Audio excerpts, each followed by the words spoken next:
certitude de ses lèvres. La victoire divine n'est pas une formule à comprendre, c'est une direction à suivre. Nous la percevons. Alors, lâchons cette obsession de tout expliquer. Libérons Dieu du devoir de nous convaincre, devenons certains que par la voie de la soumission. Ce n'est pas par notre intelligence que s'ouvrira le chemin, c'est ta soumission qui en dessinera le tracé. Le royaume de Dieu ne s'impose pas aux intelligents. Seuls ceux qui obéissent sont considérés. C'est cette soumission radicale, silencieuse et totale qui attire les armées célestes pour combattre en notre faveur. Notre conscience libérée est amenée à comprendre que la victoire céleste refuse la fausse force de l'autonomie. Depuis le jardin d'Éden, l'homme cherche à se suffire à lui-même, à décider par lui-même, à se sauver par lui-même. Mais dans le royaume de Dieu, l'autonomie n'est pas une vertu, c'est une rébellion. Jésus a dit, le Fils ne peut rien faire de lui-même, il ne fait que ce qu'il voit faire au Père. Si le Christ rempli de l'Esprit n'a rien accompli, en dehors de la dépendance totale à Dieu, pourquoi continuons-nous à nous battre seuls?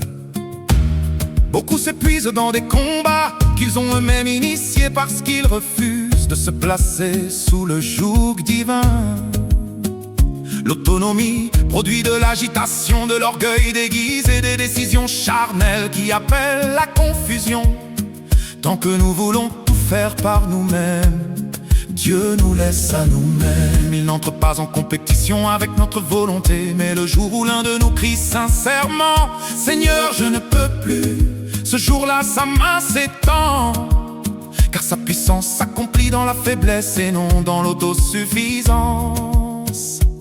C'est pourquoi Paul pouvait dire avec force, quand je suis faible, c'est alors que je suis fort. Ce paradoxe est la clé du combat spirituel. La victoire de chacun commence là où s'arrête sa propre force. Chacun comprend alors qu'en lâchant l'illusion de l'autonomie, il reconnaît son besoin profond de Dieu.